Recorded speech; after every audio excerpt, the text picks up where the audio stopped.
All right, everyone, welcome back to Atoma. Thank you guys so much for tuning in. We're here just to share with you guys a little text that we're reading today. We're going to be reading from Proverbs. Before we do that, just want to introduce ourselves. I'm Ben Amoah. I'm a pastor in British Columbia, Canada. At Fraser Valley, I'm the chaplain there, and I also teach Bible. Peter, go ahead. My name is Peter. I am a church plant pastor in Maine, and I also do some digital pastoring online too. My name is Alex. I am currently living in Winterpeg, Manitoba, and I'm a chaplain at RRVJA. My name is Kyle Smith, and I'm currently at Andrews University in the seminary. Before this, I was pastoring for about the last 4 years. Now I'm here getting my education. And my name is Colby Maier. I'm a pastor in Portland, Oregon. And currently at City Sanctuary downtown, helping pastor there, and trying to get a church plant off the ground here pretty soon. And I'm Marc Andrade. I'm a religious studies high school teacher at Chinook Winds Adventist Academy in Calgary. Awesome. Thank you guys so much for your time. Today, as we dive into the text today, will be Proverbs 3, verses 1 to 12.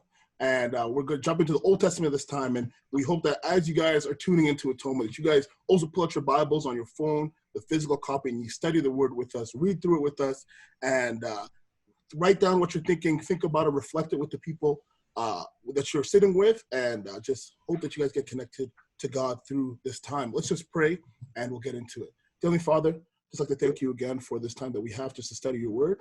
I pray that we're able to know you more and understand your character, understand what you're calling us to do in our lives. In Jesus' name I pray, amen. All right, so let's read it. So there's 6 of us. We just do 2 verses each, 1 to 12. I'll start. We'll go in the same order that we introduce ourselves. I'll start.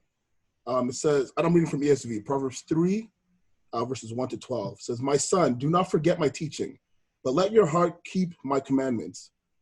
For length of days," well, am I reading the right chapter? Mm-hmm. Yeah. We all good? Okay. All right. "For length of days and years of life and peace they will add to you." All right, I'm going to continue in the ESV here. "Let not steadfast love and faithfulness forsake you. Bind them around your neck. Write them on the tablet of your heart. So you will find favor and good success in the sight of God and man." Trust in the Lord with all your heart and lean not on your own understanding. In all your ways acknowledge him, and he shall direct your paths. Be not wise in your own eyes. Fear the Lord and turn away from evil. It will be healing to your flesh and refreshment for your bones. Honor the Lord with your wealth, with the first fruits of all your crops. Then your barns will be filled to overflowing, and your vats will brim over with new wine. My son, do not despise the chastening of the Lord, nor detest his correction. For whom the Lord loves, he corrects, just as a father the son in whom he delights. This is a really classic text, especially verse 5. "Trust in the Lord with all your heart. Do not lean on your own understanding." When I read this text, one of the first things that pop out to me, and this is what I've been trying to break down, and how do you explain this to somebody, is what does it mean to love God with all, to trust God with all your heart? What does that mean? The text doesn't say with some or most or just enough, as much as you can, but it says all of it, right? What does that look like? Is it a process? Is it just one choice that you make and you never stop all your heart? What does that look like?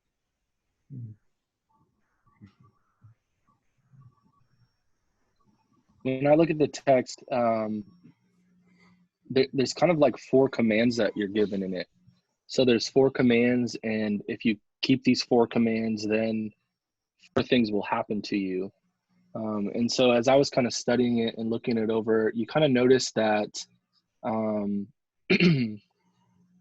it kind of sets you up to listen to what these 4 things will be in verse, I want to say verse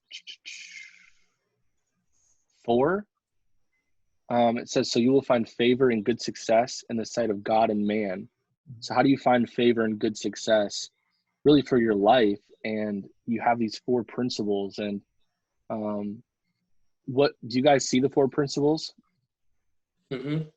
I'll just kind of throw them out there. What looks like the first one? Do not forget Yeah. my teaching. Close.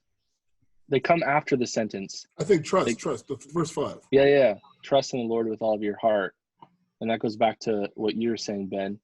And then you have do not be wise in your own eyes.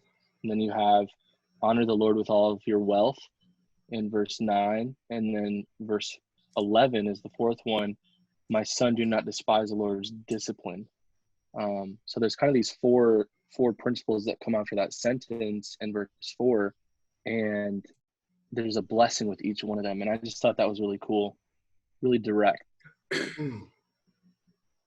I'm reading from, shout out to the Andrew's study Bible, but like in the Bible here, there's like like you guys have seen this, there's a little commentary on the bottom, and on mine it's saying there are 6 commands with 6 reasons after them. So not to like say you're wrong or anything, but I guess like after each sentence here, it says for example in verse 1, it's verse 1 and 2 is the first command and the reason for it. Verse 1 is the command, don't forget my law, keep my commandments in your heart.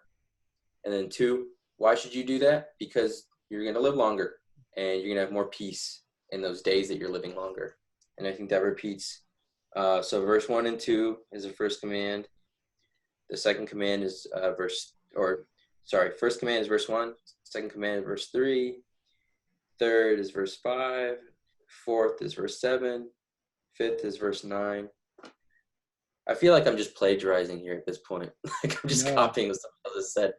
But I saw that too, though. There was a couple commentaries. Some said 6, some said 4.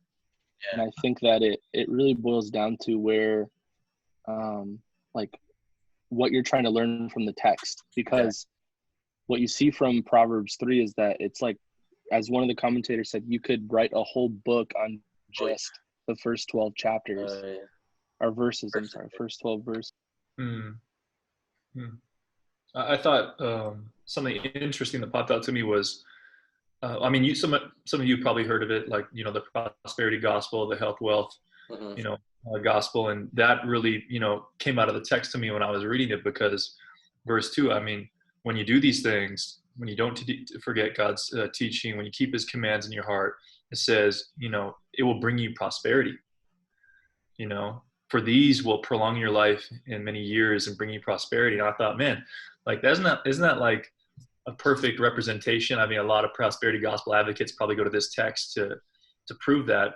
And it got me thinking a little bit, in terms of, there is blessings for obedience. There's no doubt. Like, there's definitely blessings for obedience. But I think personally, the problem that we run into is when we make it out to be formulaic, where when I do a good deed, I'm expecting a blessing on the other side. And in one sense, it's almost righteousness by works, because by cause and effect, we do this thing and then we expect to get salvation in the end. We expect to get a blessing, God's favor in the end. And we can't make it out to be mathematical or formulaic. God blesses when he does, and he withdraws. The Lord gives and the Lord takes away, but blessed be the name of the Lord.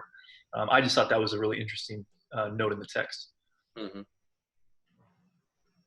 One of the things that stands out to me personally in the New Living Translation, verse 3 reads, "Never let loyalty and kindness leave you. Tie them around your neck as a reminder." And I think I like the fact that it uses the word reminder for 2 reasons. One, because when you have something around your neck, you're carrying it with you no matter what, no matter where you go, it's always there with you. And it's really hard to forget that you're wearing something that special or that heavy or anything like that. And then the second reason why I like the word reminder is also because when you're carrying something around your neck, you're not the only person who knows that it's there. Other people see it as well. Other people can use that as a reminder. And I think that plays to the idea that our God is not a selfish God, in the sense that he's not one to keep things away from us. He's not one to hide things away from us. And he expects us to do the same with what he's given us, right? So that we shouldn't just carry it in our hearts, but carry it around your neck so that other people around you can see it. Other people around you can learn from it. Okay. So you're saying like jewelry, like a big old chain? Like, I'm just kidding. Oh. Everyone's like, oh, wait, hold on. I just kind of mean that, like, when you carry that trust, that obedience, that loyalty, that kindness, that it's not something that only you know that you're carrying, Right. that it should be evident to other people as well. I get you. We're not here to change the standards yet. You know?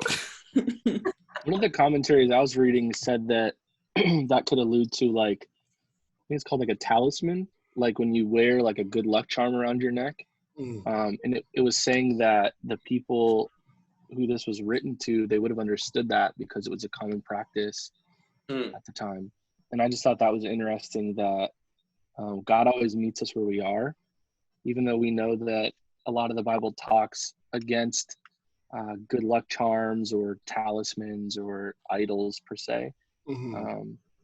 But just making, rather than a worldly thing your idol, making the word of God take the place of that spot and be the thing which you follow relentlessly. Right. Marc, what are you observing?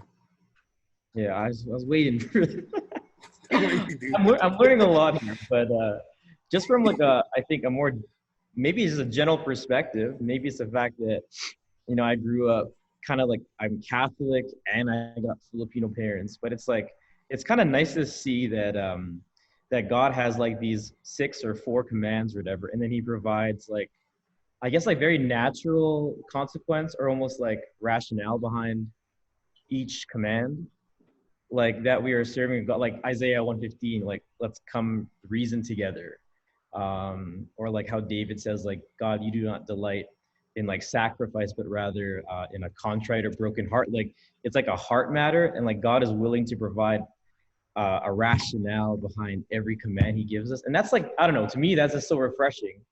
Like I didn't get much of that growing up. When my mom asks to do something, it's like, do it because I'm your mom. And we all had that teacher who says that, like, listen to me because I'm your teacher.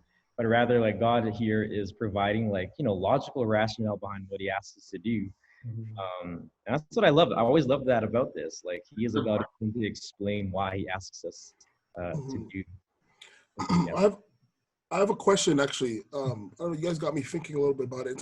Just to change the tide a little bit, but when I read this text, it gives you these steps, and I think the hard part about it is that if you don't have a relationship with God, or if you're not seeking him out already, it's hard to just do these things with the same drive, right? And I think about it because I was trying to understand the whole concept of loving with all your heart or doing something with all your heart, and the process of it, in the sense of with people, to trust somebody every time that you're with them, you're kind of observing them to build the trust, right?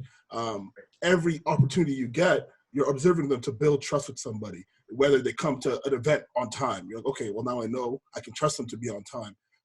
Whether they do what they're saying, I know that you'll trust them, like you'll just build the trust. But something that happens with people, when there's people relationships, is like they can break your trust, right? And then you'll know I won't go back to them.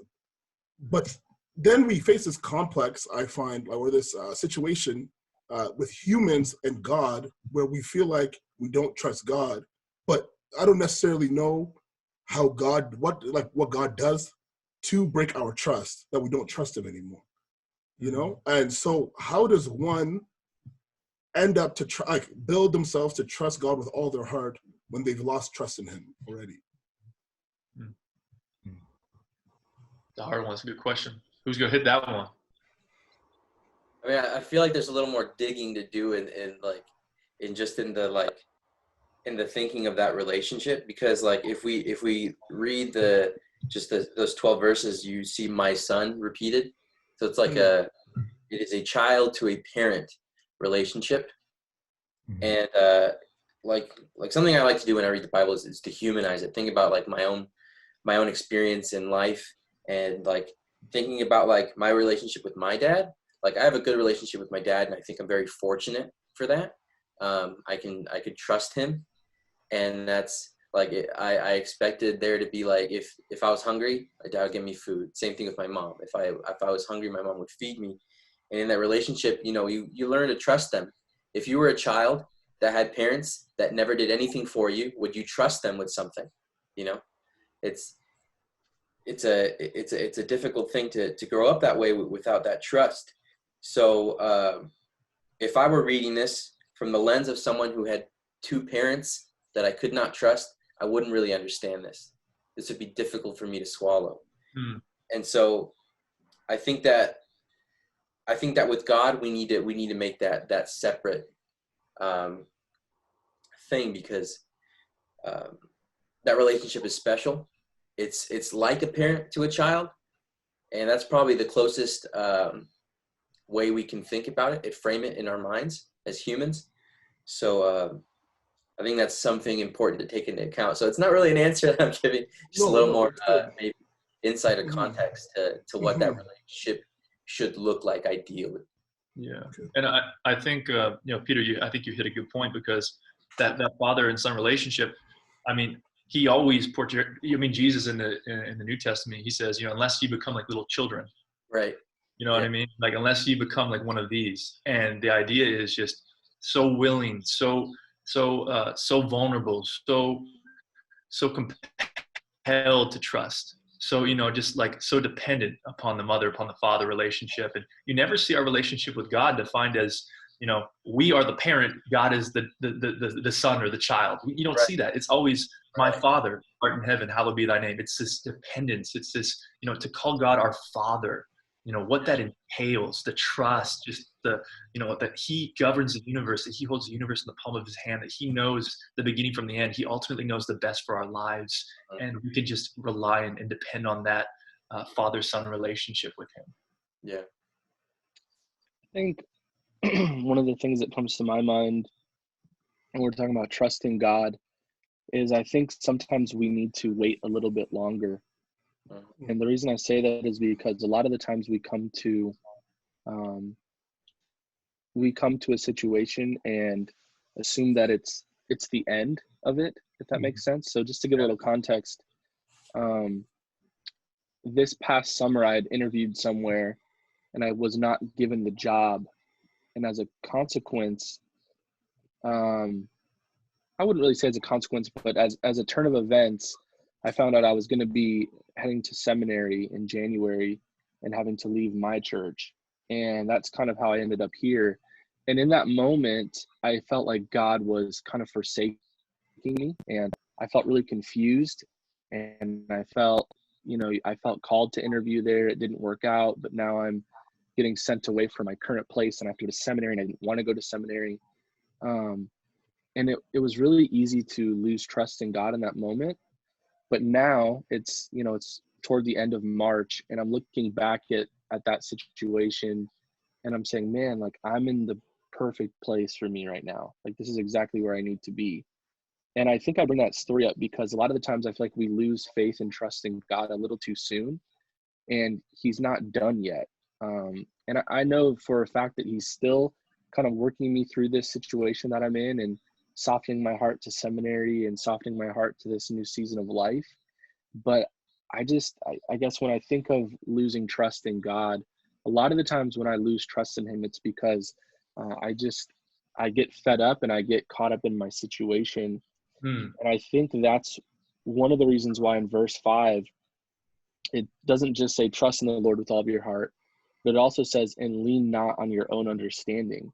Come on. Because our understanding is so limited, and our understanding is so narrow. Like, it's so focused on right now, how I'm feeling, what I'm going through.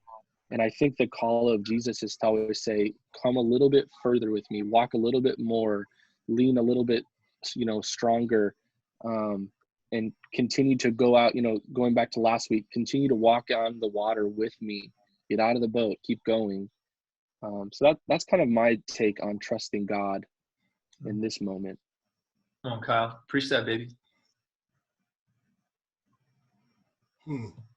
No, I think you're right. Because like the next thing when you read verse 6, even it ties to that similarly, because it says, in all your ways acknowledge him and he will make straight your paths.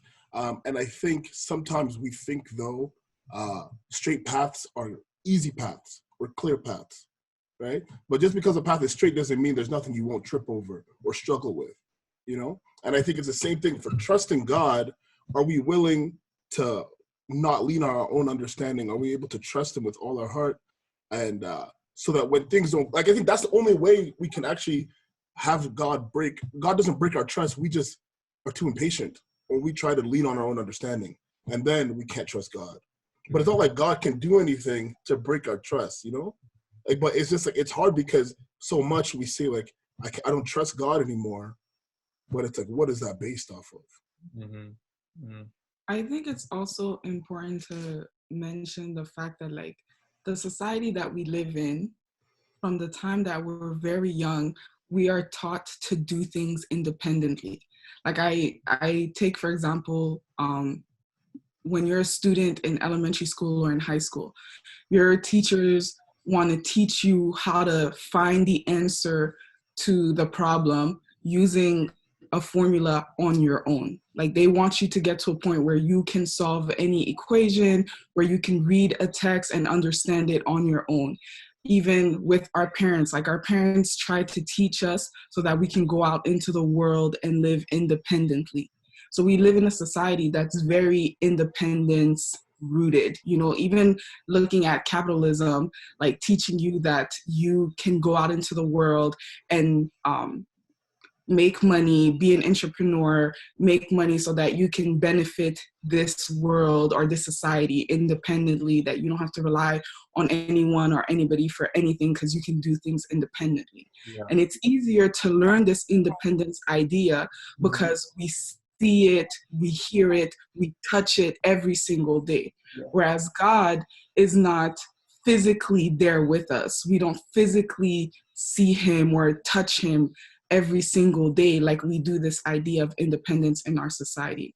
And I think that's where it gets really hard to continue to trust God, because it's so ingrained in us to be independent. And like Kyle mentioned with verse 5, and when it talks about leaning on your own understanding, I think it's so beautiful how God's word can still relate to us today, because looking at that phrase for our society, it's perfect, not leaning on your own understanding, because our own understanding is that we have to do things independently, is that we have to figure out how to get things done, and we have to figure out just where our next step is going to fall. But God is telling you, actually, I don't want you to do that. You don't have to do it on your own. I actually have it all planned out for you. All you have to do is follow me. Like, take one more step, go a little further, like Kyle was saying. And I think that makes it, for me personally, that's part of the reason that it's so hard for me to trust when a problem comes up or anything like that, because I've been ingrained to think that I have to do everything on my own and figure it out on my own. So now to hear somebody telling me, like, you need to tell me you want me to trust in God, like, that's hard. That's not easy. And I think sometimes we try to paint it really rosy, that, like, yeah, just trust in God, like, that's all you got to do. But it's not easy. It's hard because you're going against yourself every single day.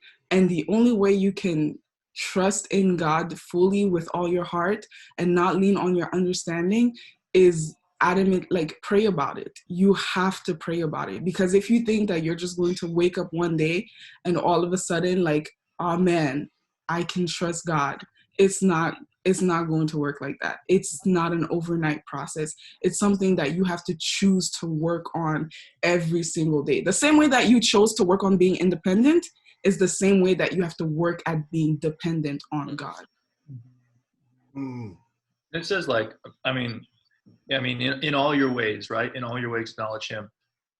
I mean, what that means to me is, do you look for God?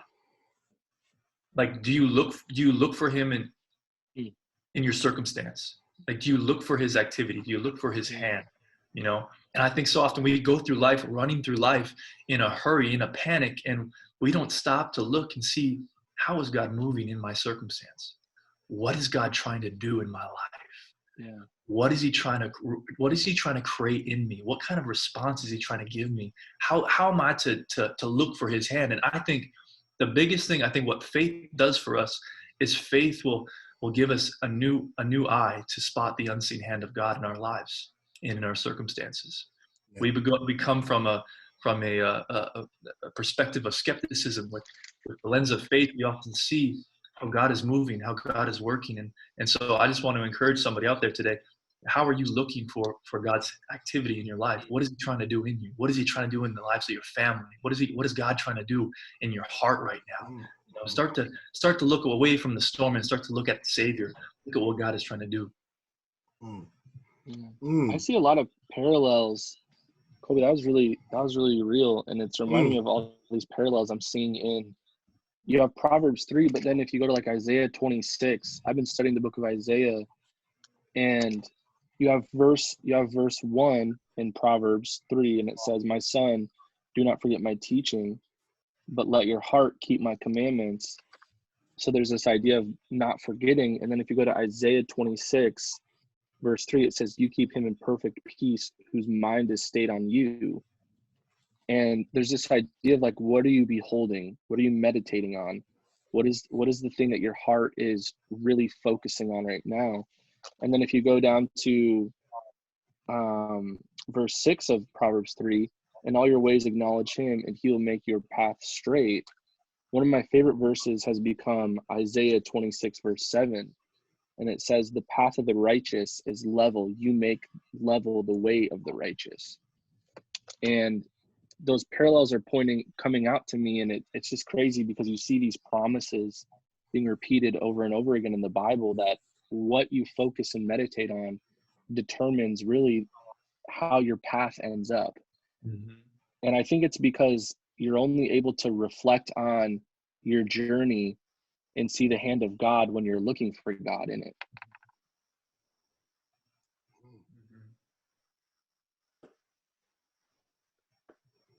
I'm just thinking about like just going to what Moly even said, what Alex said, is just like the work that's required to trust God.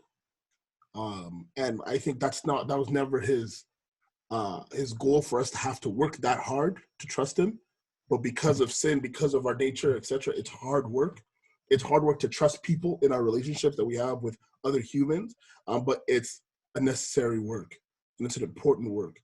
But it's that required like intention every single day. Because how can I trust him if I'm not trying to be intentional about trying to learn how he's trying to give me things to trust him about, right? And so it's just important that we just constantly consider, like, when we ask ourselves, like, do I trust this person? But I think what we got to ask ourselves is, are we being intentional enough to try to trust him? Yeah. We got just 10 minutes left. Actually, it gave me that warning this time, so there's no coins coming out of my pocket this time. It gave me like kind of a question that you guys can all go over in these last 9 minutes. It's saying, what I'm wondering is, why do you guys trust God? Why do you trust Jesus? What is it that sparks that for you, or allows you to continue doing so? So I was thinking about that during what everyone was saying, and I'm also thinking about our audience, because thinking about who our audience is right now and who we're talking to is mainly Christians. I'm guessing mainly Adventist Christians. So a lot of people who have grown up in that context have probably heard a lot of these verses growing up, giving the reasons why, because we should ask that question as humans. If we don't ask that question, there's going to be so many gaps in that relationship with God, because if we don't understand him, what his intention is for us, then how could we ever have evidence of his desire for good for us in our lives? And why would we trust him therefore? So I'm thinking of the verse everybody knows, John 3:16. God gave his only son for us, therefore signifying his intention for us to be something incredibly, incredibly important to him. And like furthermore, like if you look at First John, what is it? Let's see here. 1 John 4, if you think like 7 and 8, God is love. Like his intention for us is, again, for our betterment, for the best possible success for our lives. And even in Proverbs and what we're reading currently,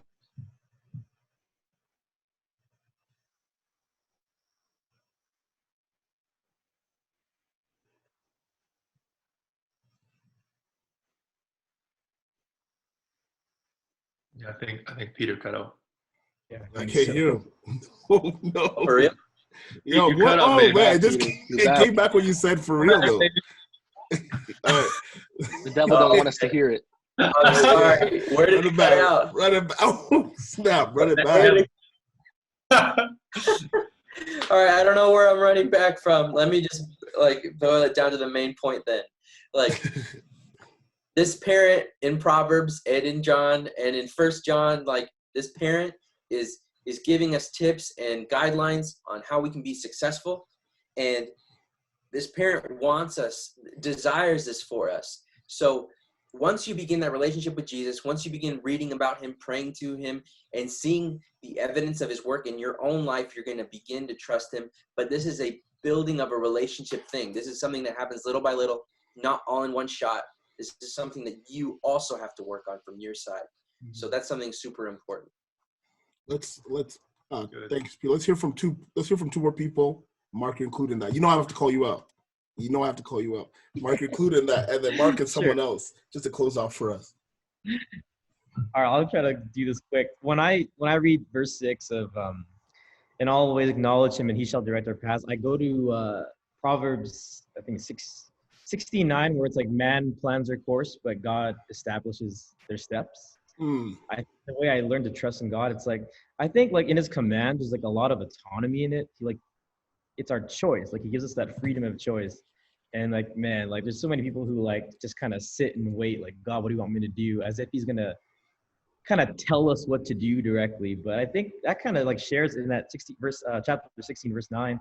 It's like we choose what we want to do, and then God can make it and establish the steps to it in a way where he's the center of it. Like, man, how many of us like have those theology friends who are like, God called me. And then when things get rough, when things get tough, they blame God. Like, God, why did you call me to it? And then I think the truth is like, in a way, like all of us, we've chosen to follow God. Like, it's kind of our choice to do it. And God has like established our steps. So even when things got tough, even when we lost friends or we broke up with a girl or a guy or whatever the case, we were still able to trust him because we know that one we chose, and he promised that he'd be with us and establish like our steps. So even when things get rough, we can still see hope. So for me, that's where I've learned to trust God. Like there's a lot of freedom and autonomy in it. Like we choose to do what we want to do for him, and he can establish it and guide it towards him where he's the center of it. And I think, I don't know, that's kind of what I've been thinking about. Mm-hmm. I think for me, the reason I trust God is because when I take the moment or the time to meditate on my past and meditate on him, I just see his fingerprints all over it. Mm-hmm. And I'll just go back to what I said earlier is that one, I think we have to take time to meditate on God so that we can begin to focus on him. And then once we've taken that time to focus on him and meditate on him, take time to just look at your past and look at where he's brought you, look at the things that you've gone through. And I think when you look at your past through the lens of Jesus, you'll see him everywhere and all over it. But we're only able to do that and see him when we take the time in the quiet to sit down and focus on him. And I think when we do that, we'll all be surprised at the number of places he shows up. Mm-hmm. Yeah, I think for me as well, I think as soon as Kyle, what you said about the past, like as soon as I begin to surrender my own thinking of the past and my own perspective of the past, all of a sudden God began to unlock opportunity in the future, in the present. Because as soon as I surrendered my perspective of what God did in the past, he gave me greater hope and confidence of what lies ahead, of what he's doing tomorrow, what he's doing today. Yeah. And And the future starts today. Exactly. What's going to happen tomorrow is a lot a lot of times determined by our actions and our habits in the now. Mm-hmm. Moly? I just want to say, I'm going to have a really real moment with you guys here, okay? If this Bible study doesn't touch anybody else, I want you guys to know that you like everything that you just said really spoke to me personally, because last night I was just like listing all the things that I feel are wrong in my life right now. And I'm like, can I catch a break, please? And just to hear all of your insight and your input, and just how you were just saying, like, you have to look back at your life through the lens of Jesus, and you see his fingerprint on your life. And I'm like, wow, God, you know what? Let me just chillax, because you've never let me down before. You've never disappointed me before. You've always come through. Even when I was fighting to do it myself, you always just were like, Alex, have a seat, have several seats, and let me handle it. And you've always taken care of everything. So you guys just really reminded me that I need to go and sit down and just let God handle it, and stop stressing, and trust that his plan is going to lead me to victory. Amen. Thank you guys, everyone. Thank you guys so much for your input. Thank you for tuning in to Atoma, everybody who's listening or watching. Our prayer for you is that you guys take a chance to trust God, because he's done everything he can for you to trust him. And when we are intentional about spotting him and looking for him, that he's all the things that he's doing for us to trust him, our lives will change, and it will be the best choice for us. So guys, thanks again. Continue to be with those that you love, and continue praying to God, continue to take chances to trust him. Thank you.